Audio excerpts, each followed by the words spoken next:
SHO AP YouTube channel ప్రేక్షకులకు నమస్కారం.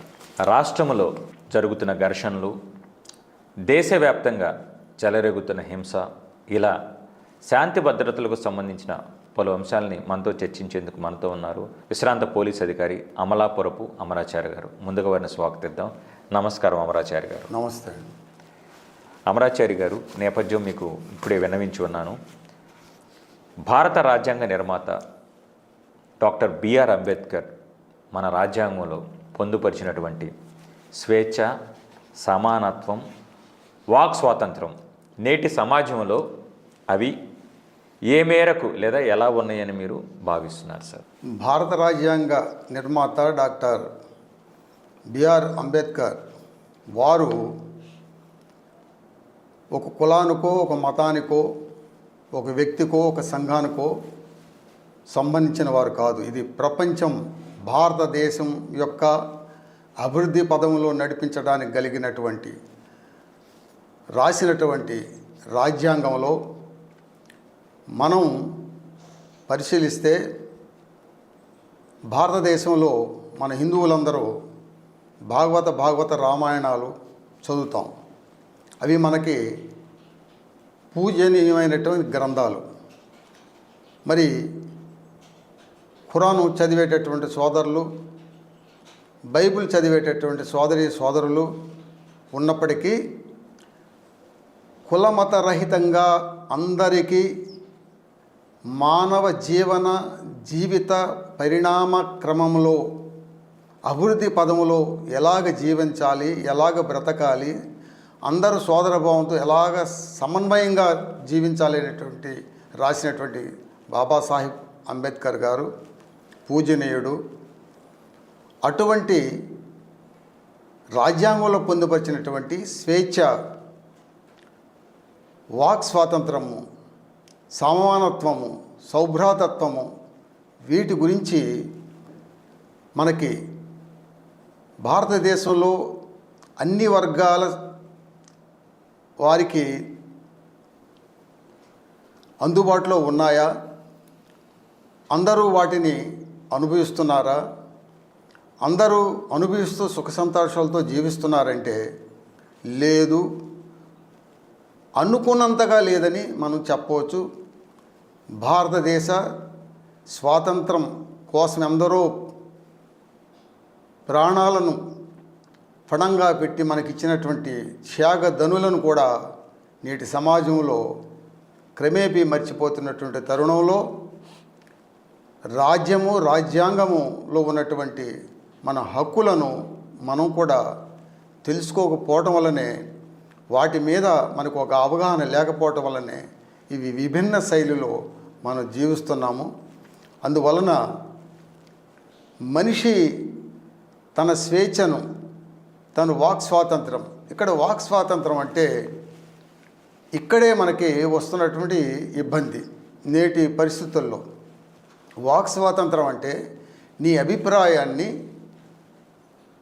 ఒక సంఘానికో, ఒక వ్యవస్థకో, ఒక ప్రభుత్వానికో తెలియపరిచేటటువంటి స్వేచ్ఛ నీకు రాజ్యాంగంలో పొందుపరిచి ఉంది. కానీ ఆ అడిగే విధానంలో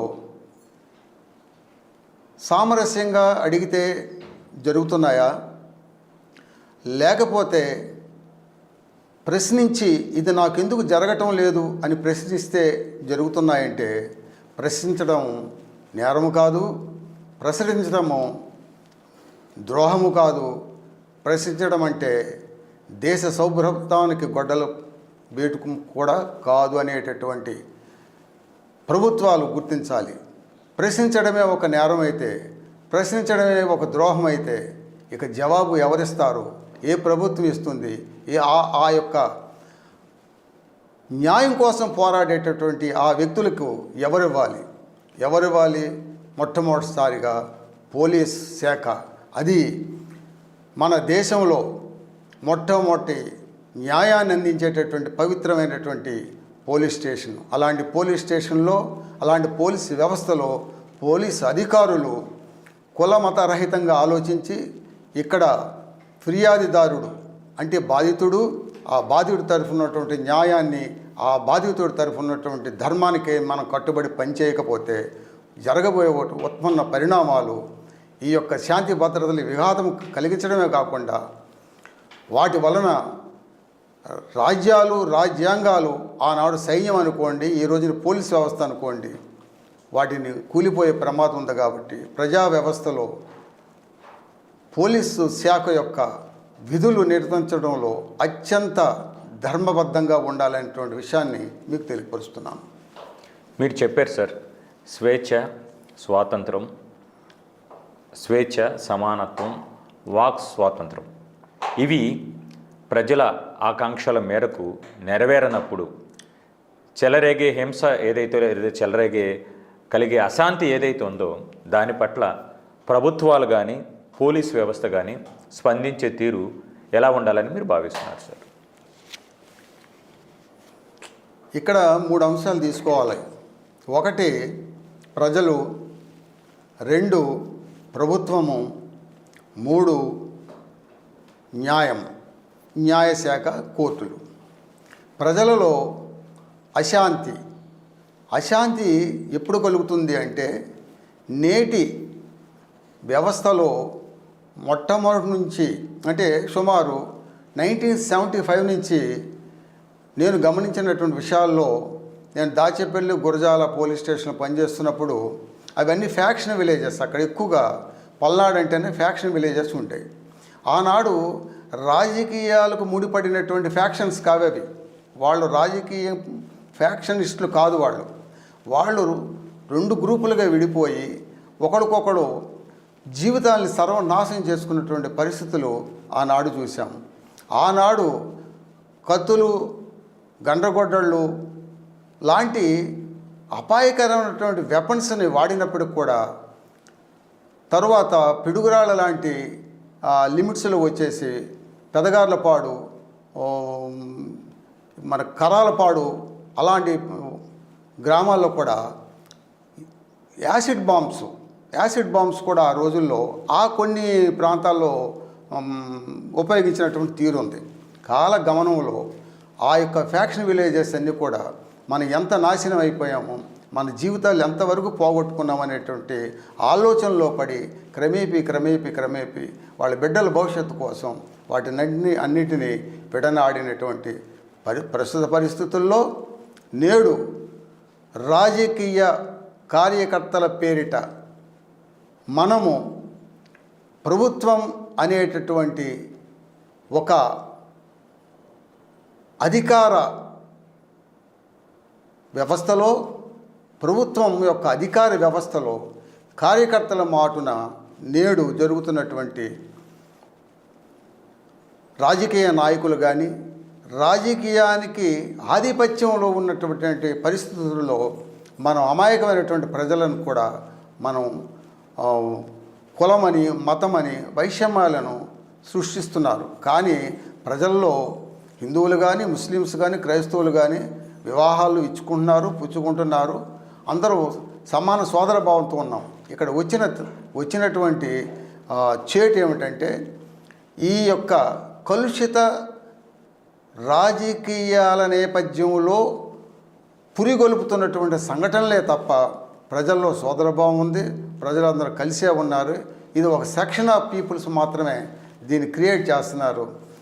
ఇందులో భాగంగా 100% పోలీసు వారి యొక్క సమర్థవంతమైనటువంటి పాలన, సమర్థవంతమైనటువంటి నిర్ణయాలు తగు సమయంలో తగు విధంగా జోక్యం చేసుకోకపోతే ప్రజా నష్టం, ప్రాణ నష్టం, ఆస్తి నష్టం వాటిల్లేటటువంటి ప్రమాదాలు మున్ముందు జరుగుతాయి. అలా జరగకుండా ఉండాలంటే చిత్తశుద్ధితో పోలీస్ వ్యవస్థ మీదనే ఈ బాధ్యత ఉన్నది. పోలీస్ వ్యవస్థ జరిగినటువంటి కేసుల్లో కానీ డిగ్రీ, ఇంజనీరింగ్, పీజీ పూర్తి చేసి కూడా ఉద్యోగాలు లేకుండా నిరాశగా ఉన్నారా? బ్యాంకు ఉద్యోగాలైతే బాగుంటాయి కానీ పోటీ పరీక్షల శిక్షణా సంస్థల్లో ఫీజు మీకు భారంగా అనిపిస్తుందా? అయితే ఆలస్యం ఎందుకు? మన వెనిగండ్ల ప్రక్కనే ఉన్న కౌండిన్యపురంలోని కౌండిన్య ఐఏఎస్ అకాడమీలో హైదరాబాద్ నుండి అత్యున్నతమైన ఫ్యాకల్టీతో ఆర్థిక భారం మోయలేని వారికి సేవాభావంతో లాభాపేక్ష లేకుండా కేవలం మంచి ఫ్యాకల్టీతో అతి తక్కువ ఫీజుతో నిర్వహించబడుతున్న మన ఐఏఎస్ అకాడమీలో చేరండి, చేర్పించండి, ఉద్యోగం సాధించండి. వివరాలకు doctor EV Narayana, retired principal, TGPS college, Guntur, founder and chairman cum managing trustee, Guntur, Andhra Pradesh. Cell number 9966112933. ఆ యొక్క ధర్మం తరఫున మనం వేసేటటువంటి న్యాయశాఖ న్యాయమూర్తులకు అందించేదాన్ని బట్టి న్యాయమూర్తులు చేస్తారు తప్ప న్యాయం ఎప్పుడు న్యాయంగానే, న్యాయమూర్తులు ఎప్పుడు న్యాయాన్ని బ్రతికిస్తానే ఉన్నారు. కాబట్టి అంతో ఇంతో నేటి ఈ సమాజంలో మనం ప్రశాంతంగా బతుకుతున్నామనేటువంటి విషయాన్ని మీకు తెలియపరచుకుంటున్నాను. మీరు చెప్పారు సార్, ప్రజలందరూ సోదర భావంతో ఉన్నారనే సంగతి చెప్తున్నారు, మీరు పునరుద్ఘాటిస్తున్నారు. ప్రజల మధ్య ఉన్నటువంటి సోదర భావం ఏదైతే ఉందో అది విద్వేషాల ఉచ్చులో చిక్కుకోకుండా ఉండాలంటే ప్రజల పాత్ర ఏంటి, ప్రభుత్వాల పాత్ర ఏమిటి, అదేవిధంగా ప్రతిపక్షాల పాత్ర ఏమిటి అని మీరు భావిస్తున్నారు సార్? నేటి రాజకీయ వ్యవస్థలో ప్రజాస్వామ్యము, డెమోక్రసీ అనే పదం అందరం చెప్పుకుంటూ ఉంటాం. దీనికి అబ్రహం లింకన్ గారు ఇచ్చినటువంటి డెమోక్రసీ గురించి వారు చెప్పినటువంటి విషయం, నా శత్రువు నోరు విప్పకుండా చేయగల బలము, అధికారం నాకున్నప్పటికీ అతను తన అభిప్రాయాలను వెల్లడించే స్వేచ్ఛను నేను హరించను. చివరికి అతని మాటలు నాపై విమర్శలైనా సరే అదే ప్రజాస్వామ్యము అని అబ్రహం లింకన్ గారు చెప్పినటువంటి విషయం ఇది. దీన్ని ఈ యొక్క ఇంత గొప్ప ప్రతి అక్షరం కూడా ఒక మానవ సమాజానికి ఒక వెలుగు నింపేటటువంటి గొప్ప లక్షణం కలిగినటువంటిది అబ్రహం లింకన్ గారు చెప్పారు. దీన్ని మనం 1% కూడా మన యొక్క రాజకీయ నేపథ్యంలో ఉన్నటువంటి వారు ఎంతవరకు అవలంబిస్తున్నామంటే 100కి 100 పాళ్ళు మనం అవలంబించడం లేదనేదే చెప్పాలి. అయితే పార్టీలు ప్రభుత్వాన్ని స్థాపించినప్పటికి కూడా పార్టీలు కార్యకర్తలు ఇది మా ప్రభుత్వము, ఇది మీ ప్రభుత్వము అనేటటువంటి ఏర్పాటు ధోరణి క్రమేపీ ప్రజల్లోకి చూపిస్తున్నారు.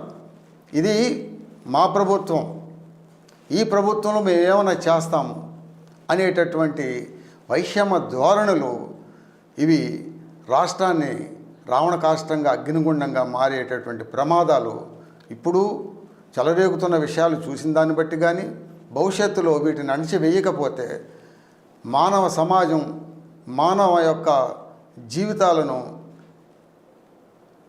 ఎంత భయంకరంగా ఉంటాయనేటువంటి విషయాల్లో పూర్తిగా విశ్రాంత పోలీస్ అధికారుల పాత్ర ఉంది,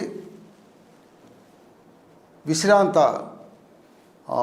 న్యాయమూర్తులు, తరువాత రెవెన్యూ డిపార్ట్మెంట్లో పనిచేసేవాళ్ళు. ఎందుకంటే చట్టంలో ఉన్నటువంటి, అంటే పూర్వంలో సిఆర్పిసి కానీ సిఆర్పిసి అధికారాలు ఒక జిల్లా ఫస్ట్ క్లాస్ మేజిస్ట్రేట్ కలెక్టర్ గారికి, ఆర్డీఓ గారికి, ఎంఆర్ఓ గారికి ఉన్నాయి, పోలీసు వారికి ఉన్నాయి. కాబట్టి ఈ యొక్క రిటైర్ అయినప్పుడు కూడా మేము ఇంకా పెన్షన్ తీసుకుంటున్నాము. ప్రజల సొత్తు, ప్రజల యొక్క ఆస్తి, ప్రజల యొక్క డబ్బుని మేము రిటైర్ అయినప్పుడు కూడా మేము అనుభవిస్తున్నప్పుడు కూడా మనం ఏదో ఇచ్చేస్తున్నారు, తింటున్నాము, కూర్చుంటాము అనేది కాదు. మనం అందరం కూడా మనకు బాధ్యత ఉంది. మన యొక్క బాధ్యతని, మనకున్నటువంటి పరిపాలన పరిపక్వతని, మనకున్నటువంటి అనుభవాలని ఇప్పుడు సమాజంలో మనం మాట్లాడకపోతే, ఇక ఈ యొక్క యువతకి మనం చెప్పకపోతే భవిష్యత్తులో యువత జీవితాలు నాశనం అయిపోయేటటువంటి పరిస్థితులు ఉన్నాయి. కాబట్టి వాటి నుంచి తప్పించడానికి ప్రభుత్వాల పాత్ర కన్నా పోలీసు వారితో పాటుగా ప్రత్యేకించి న్యాయవాదుల పాత్ర కూడా ఇప్పుడు ప్రముఖంగా న్యాయవాదులందరూ కూడా ముందుకు వచ్చి వారు ఈ సమాజ శ్రేయస్సు కోసం ఈ సమాజంలో కులాలు మతాలు చూడకుండా ఒక విక్టిమ్, ఒక బాధితుడి తరఫున, వాళ్ళు ఏ పార్టీ వాళ్ళైనా కావచ్చు, ఆ బాధితుడి తరఫున మీరు కూడా ముందుకు వచ్చి ఈ యొక్క సమాజాన్ని, ఈ కుళ్ళును కడిగి వేసేటటువంటి ప్రక్రియలో మనం అందరం భాగస్వాములు కావాలని మనసా వాచ కర్మణ క్రియ నేను కోరుకుంటున్నాను.